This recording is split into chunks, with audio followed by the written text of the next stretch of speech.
ಗಂಗಾವತಿ ನಗರದ ಎಪಿಎಂಸಿ ಆವರಣದಲ್ಲಿ ಸಂಭವಿಸಿದ ಅವಘಡದಲ್ಲಿ ಬೃಹತ್ ಗಾತ್ರದ ಮರ ಏಕಾಏಕಿ ಉರುಳಿ ಬಿದ್ದ ಪರಿಣಾಮ ಸ್ಕೂಟಿ ವಾಹನ ಸಂಪೂರ್ಣ ನಜ್ಜುಗುಜ್ಜಾಗಿದೆ. ಈ ಘಟನೆಯಲ್ಲಿ ಇಬ್ಬರು ಯುವಕರು ಗಂಭೀರವಾಗಿ ಗಾಯಗೊಂಡಿದ್ದಾರೆ. ಮರ ಉರುಳಿದ ತಕ್ಷಣ ಸ್ಥಳದಲ್ಲಿ ಆತಂಕದ ವಾತಾವರಣ ನಿರ್ಮಾಣವಾಗಿದ್ದು, ಸ್ಥಳೀಯರು ಗಾಯಾಳುಗಳ ರಕ್ಷಣೆಗೆ ಧಾವಿಸಿದರು. ಇದೇ ಸಂದರ್ಭದಲ್ಲಿ ಸಮಾಜ ಸೇವಕ ಮಸಿ ಮೆಹಬೂಬ್ ಅವರು ಮಾನವೀಯತೆ ಮೆರೆದು ತಮ್ಮ ಸ್ವಂತ ಖರ್ಚಿನಲ್ಲಿ ಗಾಯಾಳುಗಳನ್ನು ತಕ್ಷಣ ಆಸ್ಪತ್ರೆಗೆ ದಾಖಲಿಸಿ ಚಿಕಿತ್ಸೆಯ ವ್ಯವಸ್ಥೆ ಮಾಡಿಸಿದ್ದಾರೆ. ಅವರ ಸ್ಪಂದನೆ ಹಾಗೂ ಮಾನವೀಯ ಸೇವೆಗೆ ಸ್ಥಳೀಯ ಸಾರ್ವಜನಿಕರು ಮೆಚ್ಚುಗೆ ವ್ಯಕ್ತಪಡಿಸಿದ್ದಾರೆ.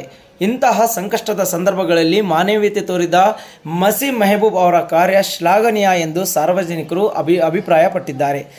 ಸಂಬಂಧಪಟ್ಟ ಅಧಿಕಾರಿಗಳು ಸ್ಥಳಕ್ಕೆ ಭೇಟಿ ನೀಡಿ ಪರಿಶೀಲನೆ ನಡೆಸಿ ನಗರದಲ್ಲಿರುವ ಅಪಾಯಕಾರಿ ಮರಗಳ ಪರಿಶೀಲನೆ ಮಾಡಿ ಮುನ್ನೆಚ್ಚರಿಕಾ ಕ್ರಮ ಕೈಗೊಳ್ಳಬೇಕು ಎಂದು ಮಸಿ ಮೆಹಬೂಬ್ ಅವರು ಸಂಬಂಧಪಟ್ಟ ಅಧಿಕಾರಿಗಳಿಗೆ ಆಗ್ರಹಿಸಿದ್ದಾರೆ.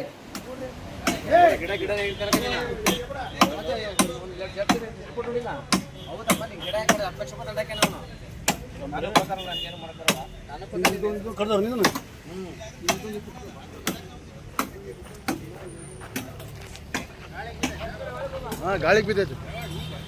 ಈಗ ಬಿದ್ದೈತಿ.